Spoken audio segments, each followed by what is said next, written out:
All right, very quickly before I bring in my next guest, I want to go back to the poll question that I asked you about because several of you, many of you, a lot of you, responded to that poll question. Why are more and more young men idle when opportunities for employment are abundant? I mean, here we have the military, and Mike was absolutely right. It is a great way for young men to get a grip on life and move out of poverty, get a skill set, go on to success. I mean, I came right out of high school, learned a lot from the Marine Corps, but yet we're seeing more and more young men idle. And here were the options for that poll question: missing opportunities, poverty, marginalizing disabilities, or racial disparities. I'm going to have to tell you, we got some smart listeners because almost 90% of you nailed it. It is missing fathers. With me now to talk about this, Professor Brad Wilcox, Director of the National Marriage Project at the University of Virginia, the Future of Freedom Fellow at the Institute of Family Studies, and non-resident Senior Fellow at the American Enterprise Institute. Dr. Wilcox, welcome back to the program. Tony, it's good to be with you tonight. I read your report and actually was brought back a lot of memories reading. You quoted David Pompano at the beginning of your study, and I used his research back in 1996 when I authored the nation's first covenant marriage law. The situation in terms of the structure of the family and fatherlessness has only gotten worse over the last 25 years.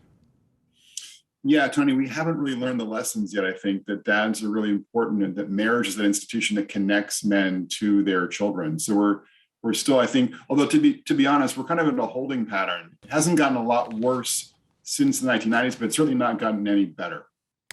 So your findings, and I think it's very fascinating because right now you go anywhere and you talk to a business owner or you drive past a fast food restaurant, people are pleading for people to come to work. I mean, I've never seen it where fast food restaurants or any place, quite frankly, offering signing bonuses to come to work, but yet we have this large population of young men in their prime that are completely idle. What's behind that?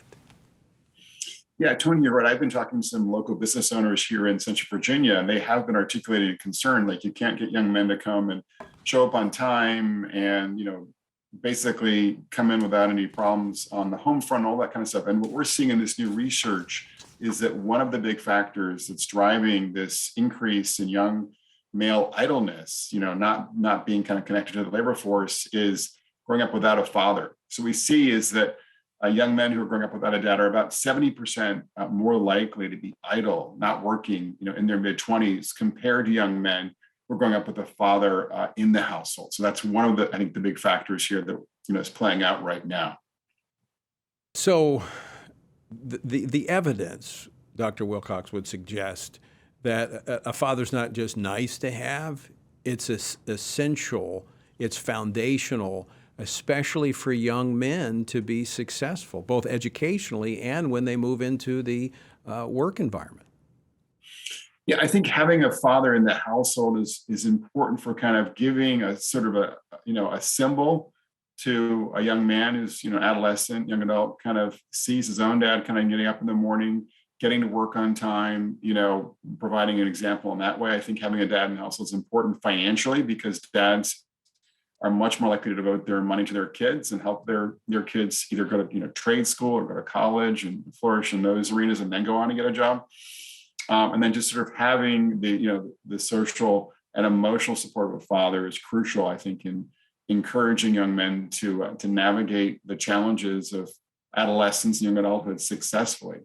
By contrast, young men who don't have a father in the household, kind of giving good example and kind of checking in with them and challenging them to embrace life's opportunities are much more likely to sort of drift towards, Game Boys, Xboxes, vaping, smoking marijuana. I mean, you can sort of fill in the blanks there. And those young men have obviously a lot of difficulty then really kind of plugging into the local labor force. So, Dr. Wilcox, when we look at, some of the recent things that have been occurring where we're seeing more and more young men being violent, acting out with violence, is there a connection there when it comes to having a father in the home, growing up with a father in the home, and violent behavior? Yeah, so what we see in the research is that there's, basically a third increase in risk of being arrested in our recent report that we released, about 2 weeks ago on fatherhood. And there's sort of double the risk of being incarcerated, spending some time in jail or in prison by the time you turn 30, if you're raised in a home without your dad.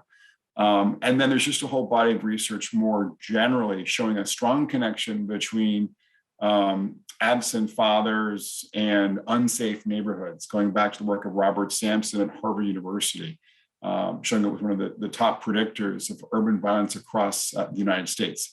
We're actually doing a new report on that whole issue later this fall. We'll be kind of revisiting the data to look at sort of the neighborhood story. But again, the bottom line here is that when dads are absent, our streets are a lot less safer across the country. So are there policy prescriptions here? I mean, obviously, this is a call to fathers to recognize they have a responsibility, and their presence in the lives of their children is absolutely critical. But are there some policy prescriptions that you're advocating? Sure. I think one thing we could do is address a lot of the welfare penalties that attend to marriage, and things like, Medicaid, for instance, through income tax credit.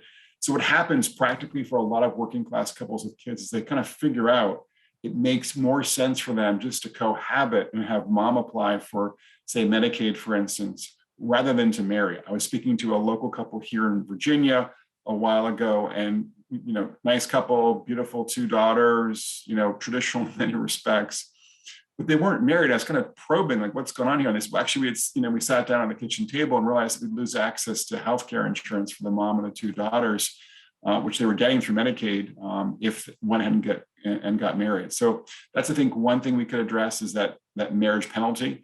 I think another thing we could think about is sort of actually targeting going forward our programs based upon marital status. So things like, for instance, Medicaid, things like the income tax credit, for instance. And my thinking here is really shaped by the military, which you were just touching on a moment ago in the broadcast. We see in the military is that there's just a much higher rate of marriage in the military, including among working class and adults in the military, than there is among the civilian population. And that's in large part, I think, because the military targets benefits towards married couples and does not give them towards cohabiting couples. Right. So, it's healthcare or, housing. If you're cohabiting, you can't get that, that benefit in the military. So we need to sort of start thinking about how we could kind of reform a lot of our benefits to sort of do things kind of the military way. And I think that would help to sort of reinforce the economic and the normative, importance of marriage for a lot of particularly working class Americans who've seen the biggest erosion in marriage in the last 40 years or so. Yeah, that's really good. I hadn't thought about that, but having been in the Marine Corps, I was married once. I was already in, and I got married. And if you're married, you actually get additional benefits. So it actually is beneficial if you're married. You get BAQ for your wife. You get the housing and the food allocations for your spouse and children. So it is. You're right. It's a different model. I hadn't thought about that in terms of application to our policy. Dr. Wilcox, we're out of time, but always great to see you and always fascinated in your work. Very important stuff. Appreciate the time, Tony. Have a good night.